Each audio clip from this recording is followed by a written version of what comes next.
Have you ever noticed that the wisest people who are in your life are not the people who talk the most? You ever notice that? They're the ones who ask the best questions. There's something powerful about someone who just knows how to ask the right question at the exact right time. Because a great question will do something that a great speech never can. It gets inside of you. It makes you think. It makes you wrestle. It makes you answer things maybe that you did not even realize were going on underneath the surface in the way that you think. Just this week, I had a conversation with a dear friend.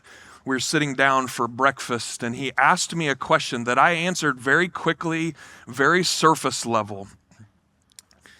And then later that night, I could not get it out of my head. It just kept coming back to it, and I didn't love my own answer, and it just got me to thinking, because a good question will not just pass through you like information will. It will stick in your soul. That's what great coaches do. They ask great questions.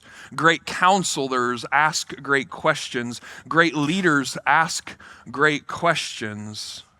Because questions don't just inform you, they reveal you. And no one understood this better than Jesus did. When you read through the Gospels, you'll notice something interesting. Jesus is asked a lot of questions, but oftentimes he answers those questions with what? A question. He loved asking questions. In fact, scholars say that Jesus asked over 400 questions throughout his ministry. Questions like, what do you want me to do for you? Or why are you afraid? Do you want to get well? Because Jesus wasn't just trying to give people information, he was trying to bring transformation. And questions have a way of doing that for us. That's why we're in this series, Questions Jesus Asked, because when Jesus asked a question, it was never random, and it was always intentional. It was this invitation to go deeper, to look inward, to wrestle with what's really going on inside of our hearts. And today, we've come to one of the most important questions that Jesus ever asked anyone. Who do you say that I am? Who do you say I am? And here's what I want you to feel from the very beginning. This isn't just a question that Jesus asked his disciples. This is a question that Jesus is asking you and me. Because at the very end of the day, you can sit in this room, you can hear a lot of sermons, you can listen to me talk and ramble on for the next 30 minutes. But eventually the question comes to you. What about you? Who do you say that I am? If you have your Bibles or your Bible app, go ahead and open up. Matthew chapter 16 is where we're going to be. We're going to take a look at the question that Jesus asks and what's behind all of that. In Matthew chapter 16, Jesus is well into his third year of ministry. It's his final year of ministry. And up until this point in his time walking the earth, the disciples, they still don't have a really clear picture about who Jesus is yet. They don't understand him yet. They know that he's done a lot of things. They've seen a lot of miracles. They've seen some incredible things. But they just know he's compelling enough to continue to follow him. In the past couple months before this passage, Jesus has been traveling around through the outer regions, the outer kind of edges of Jewish territory. And up until this point, he's just continued to talk in these Jewish regions. But now he's going to abandon this region of Galilee and move into that's a very Jewish region. And he's going to go 25 miles north to an area called Capernaum, right into the heart of Gentile territory. And for people who are Jewish, his disciples who are following him, for them, there was no inheritance for these Gentile people. They didn't understand who God is. They had a plurality view of who God was. And the place that Jesus takes them is just as important as the text that we're going to read ourselves. So Matthew chapter 16, beginning in verse 13. It says, when Jesus came to the region of Caesarea Philippi, he asked his disciples, "Who do people say that the Son of Man is?" And they replied, "Well, some say John the Baptist, and others say Elijah, and still others, Jeremiah or one of the prophets." This Caesarea Philippi is an incredibly beautiful city that Augustus Caesar had given to Herod the Great as a reward for his loyalty to Rome. And this city sits at the base of Mount Hermon, and its snow-capped peaks would have been visible as far away as Nazareth on a clear day. And it's from this vantage point, some 1,100 feet above the Jewish valley that sits down at sea level. They have this incredible view. Jesus asks his disciples, the 12 of them, this very question that men and women have continued to wrestle with for a long time.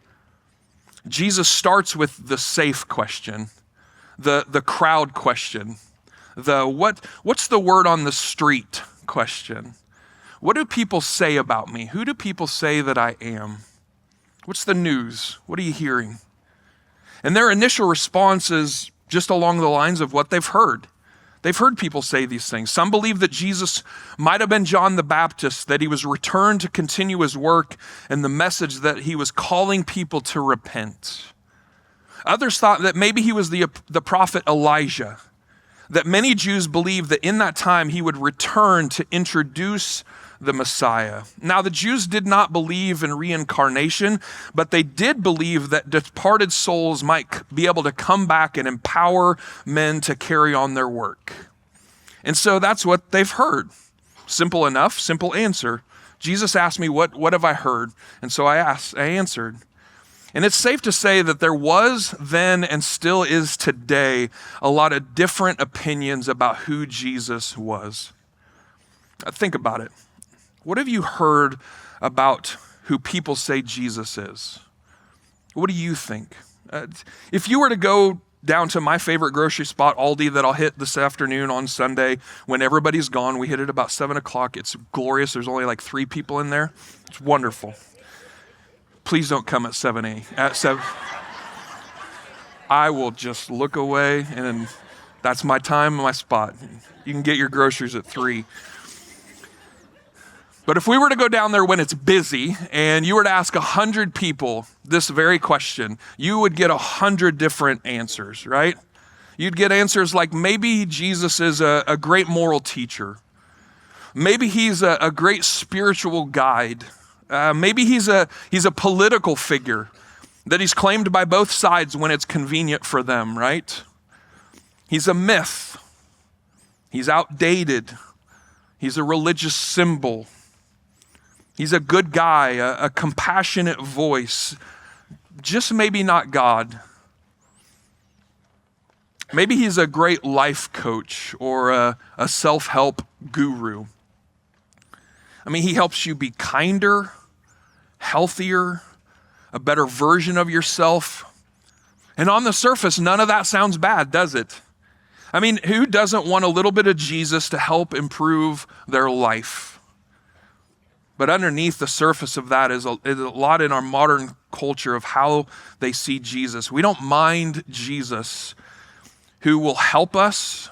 We just don't want a Jesus to rule us, to get in the way, to really get up in our business. We don't want that. We're comfortable with a Jesus who adds to our life, but not one who asks us to surrender our life.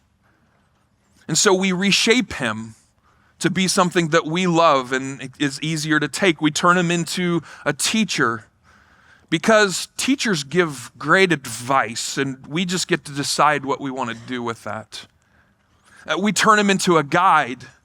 Guides give great suggestions, but we stay in control. We turn him into this life coach because coaches help us to win the life that we already want. Right? And the reason that we do this is because at our core, we want to stay in control of it all. We want transformation without the surrender. We want growth, but we don't want any sacrifice involved on our part. We want a better life, but we're not interested in dying to ourselves. But the real Jesus doesn't just come to make you a better version of you. He comes to make you a new you. Jesus didn't come to tweak your life. He came to take it over. Jesus didn't come to tweak your life. He came to take it over. And this is why Jesus doesn't let the conversation just stay out in the crowd, this question. He doesn't let it stay theoretical or philosophical or cultural. No, it's in this moment that I think he looks directly into the eyes of each of his disciples as they're gathered around him and circled around him up on this mountain. And he looks at them, and in verse 15, he says, well, what about you? He said, who do you say I am? And my guess is there was this very uncomfortable pause as Jesus asked this question and looked directly at them. I mean, they started shuffling their feet. You can hear the rocks kind of like shifting around. All of a sudden, the eyes kind of drop and eye contact is no more in that moment. Like the lump in the throat that kind of comes up when you get that question that comes, and kind of clammy hands start forming, and you start seeing them putting their hands in their pockets if they had pockets in those robes. I don't know if they did. They should have. And Jesus is addressing this whole group here.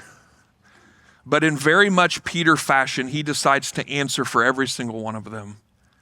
He says in verse 16, Simon Peter answered, you are the Messiah, the Son of the living God. And my guess is in that moment, Peter said something that, many times Peter, he was the bonehead of the crew. He would speak first, think later. Peter had said and done a lot of bonehead things. He had also done some brilliant things, and this was one of those brilliant moments for him. In fact, we still repeat these very words whenever someone walks into the waters of baptism. We call this the Great Confession. And it has so much significance packed into just these 10 words. Messiah here that the NIV references is the same Hebrew equivalent as the Greek word Christ.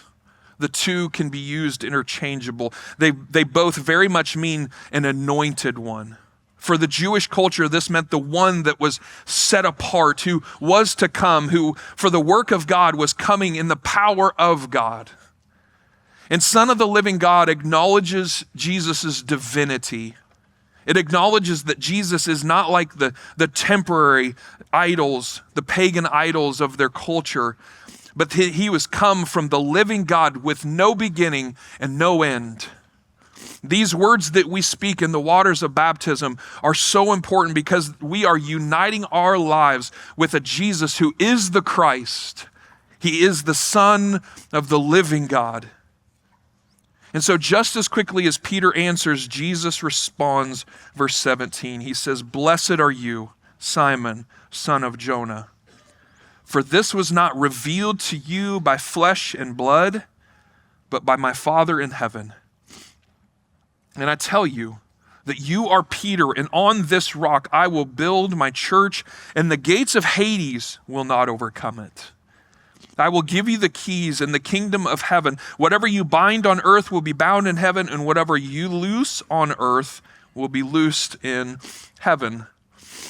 And this is the very, very first time that the word church shows up in the English New Testament.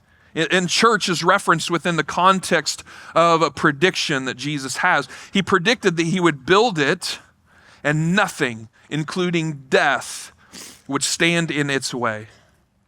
And there's this clever play on words that Jesus uses here when he uses Peter's nickname, the Greek word Petros, to connect the promise of the coming church. He says, and I tell you that you are Peter, you are Petros, which means rock. And on this rock I will build my church. In other words, he says, you are rock, and on this rock, we're standing on it, I will build my church. And Jesus saying that the foundation of this new entity called the church would be this belief that Jesus is the Christ, the Son of the living God, It's the underlying belief of the church still to this day, some 2,000 years later. It's why we repeat this each and every time we unite ourselves with Christ in baptism. So now what does Jesus mean when he says that the gates of Hades will not overcome it? Jesus promised that whatever it is, this church, this gathering, this movement of people, that it wins. Well, great. What do they win against? Jesus says it's the gates of Hades. And the gates are the entrance to maybe a fortress. They keep things out. Gates are a part of a defense system.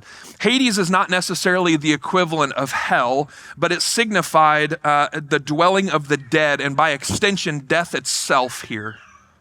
And so when Jesus says that the gates of Hades will not overcome it, he's referring to the church, this movement of Jesus. It's the church as a whole, not just Jesus, not just Peter, the church as a whole. We confront death. We as the movement of people, the people of God, we confront death and we win.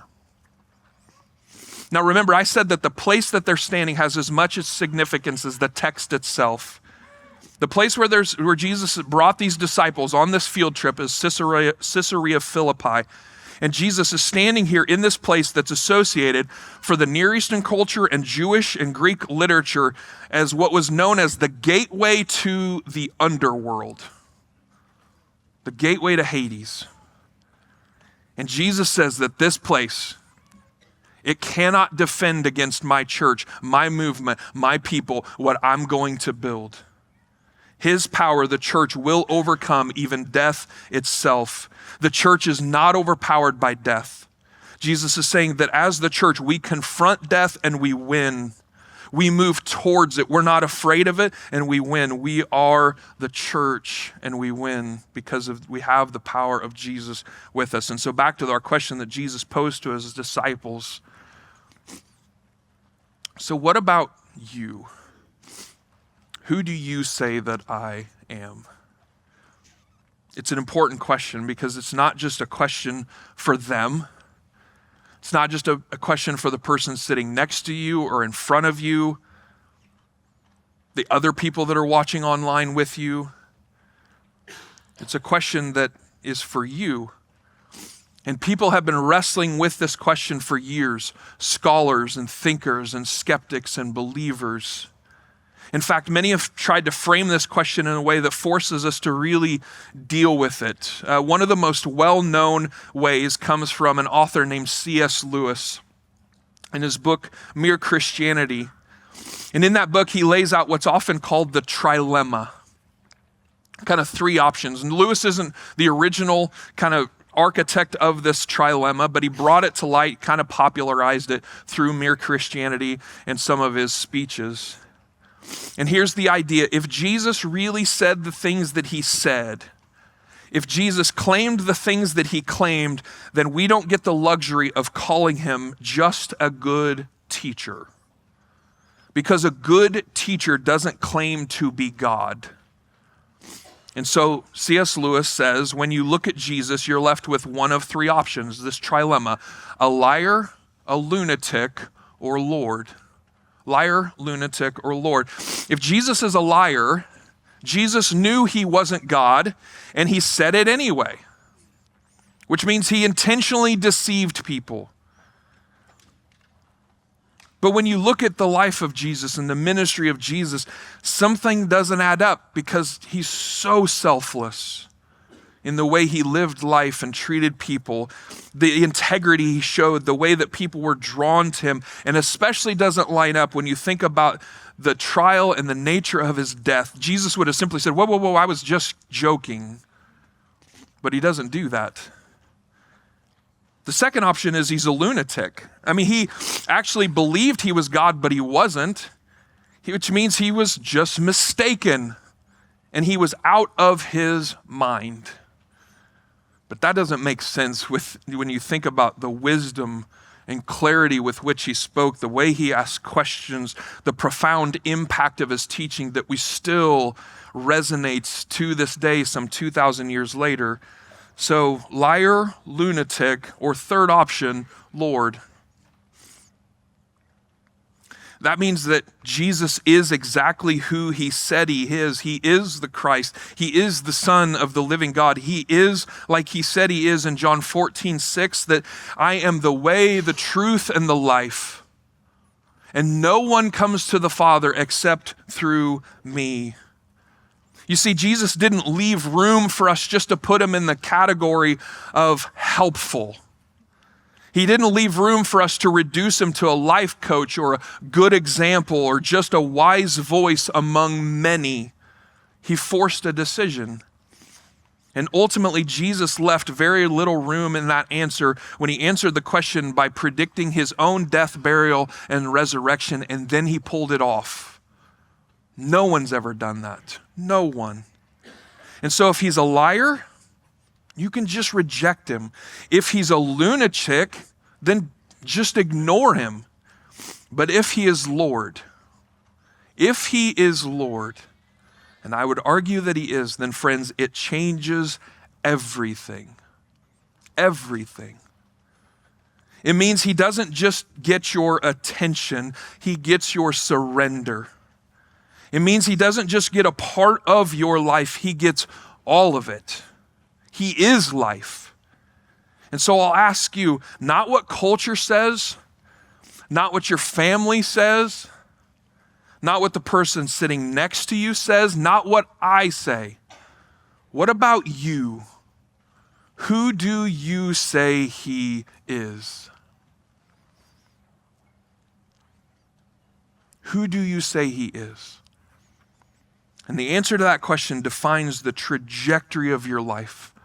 It defines everything about you, who you are, who you're becoming.